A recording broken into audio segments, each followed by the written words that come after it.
여러분, 물 한 잔 마시는 게 아파트 40층 높이를 거슬러 올라가는 일이라는 걸 상상해 보셨나요? 여기 샌디에이고 산골에서는 당연한 건 하나도 없습니다.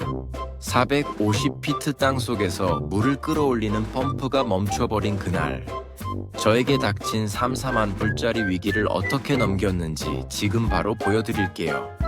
오늘은 조금 더 무겁고 어쩌면 처절했던 시간의 기록을 나누어 보려 합니다.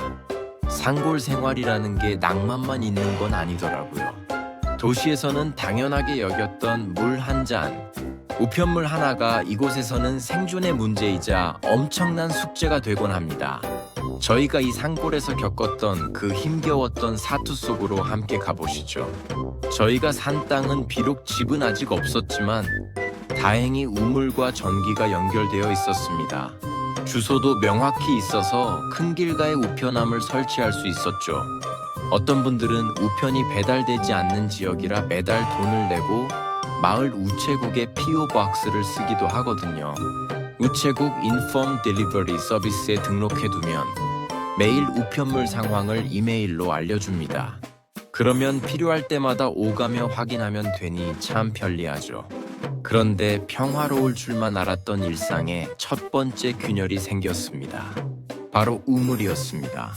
저희 지역은 지대가 매우 높습니다. 그래서 물을 쓰려면 땅속 깊이, 아파트 30층 높이보다 더 깊은 곳에서 펌프가 물을 끌어올려야 합니다. 그 물을 3,000갤런짜리 대형 물탱크에 채우고 다시 젯 펌프가 집으로 밀어주는 복잡한 구조죠. 처음엔 압력 탱크가 작아서 구멍이 났길래 월마트에서 작은 걸 사다 직접 갈았습니다. 이 정도쯤이야 싶었죠. 그런데 얼마 안 가 이번엔 젯 펌프가 멈춰버렸습니다. 업체에선 3,000불을 요구하더군요. 너무 비싸다는 생각에 200불짜리 펌프를 사와서 직접 연결했습니다.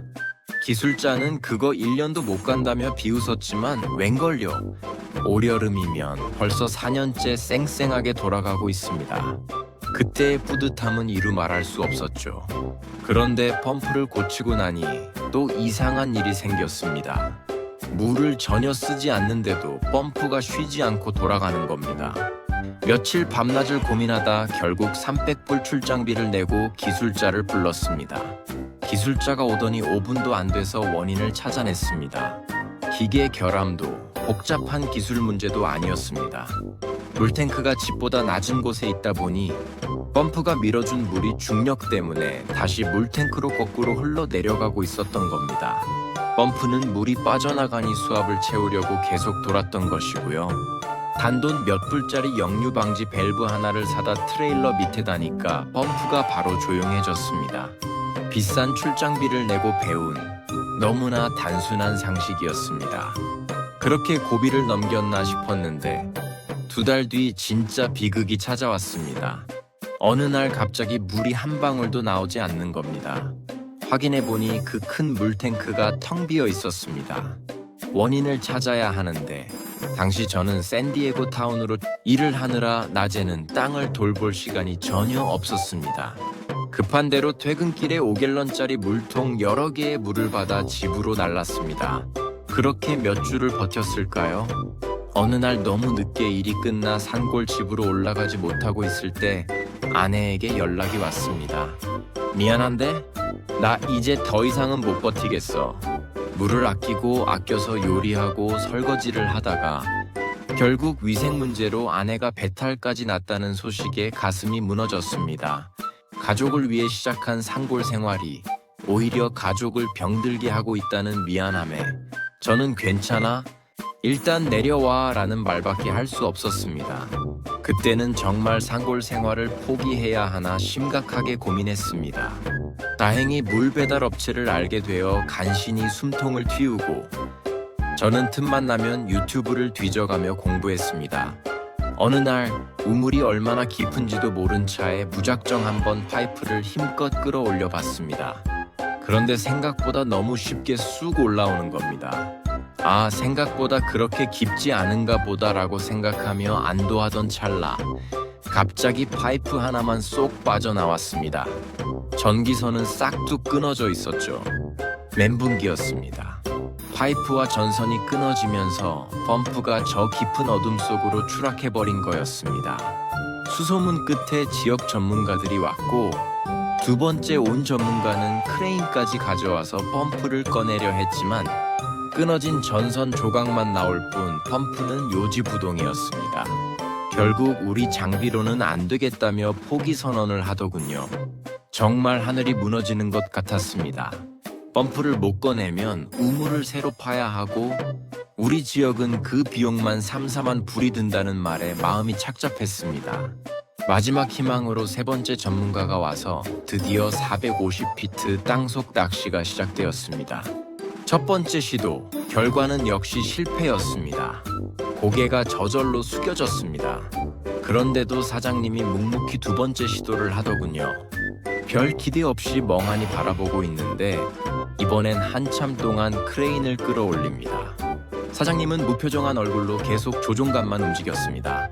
그때 보였습니다. 크레인 끝에 잘린 선이 아니라 아주 길게 쭉 연결된 전기선이 매달려 올라오고 있었습니다. 됐다! 한 걸음에 집 안으로 달려가 아내에게 소리쳤습니다. 됐어! 나왔어! 촐싹거린다는 소리를 들어도 좋을 만큼 기뻤습니다. 사장님이 설명하시더군요. 펌프가 살아있을 수도 있지만 보통 수명이 10년이니 이참에 바꾸는 게 좋다. 파이프 연결부도 플라스틱 말고 메탈로 바꾸고 전기선도 새로 하자. 만 불이라는 큰 돈이 들어가는 일이었지만 저는 아무런 토도 달지 않았습니다. 그저 물을 다시 사용할 수 있다는 사실만으로도 감사했습니다. 정말 길고도 어두웠던 좌절의 시간이 비로소 지나가는 순간이었습니다. 그렇게 우여곡절 끝에 6개월이 넘는 시간이 흘렀습니다. 열심히 일하면서 틈틈이 나무와 꽃도 심고 작은 텃밭도 일구며 산골 생활의 재미를 느껴가고 있었죠. 그러던 어느 날이었습니다. 웬 낯선 동양인 아저씨 한 분이 차를 몰고 우리 집 마당으로 쑥 들어오는 게 아니겠습니까? 아내와 함께 나가보니 자기는 샌디에고 카운티에서 나왔다고 하더군요. 누군가 저희를 신고했다는 겁니다. 이제 막 살만해지나 싶었는데 이번엔 관공서와의 싸움이 시작된 걸까요? 황당하고 막막했던 카운티 조사원과의 만남, 그리고 저희 가족이 이 땅에서 쫓겨날 위기를 어떻게 극복했는지는 다음 영상에서 자세히 들려드리도록 하겠습니다.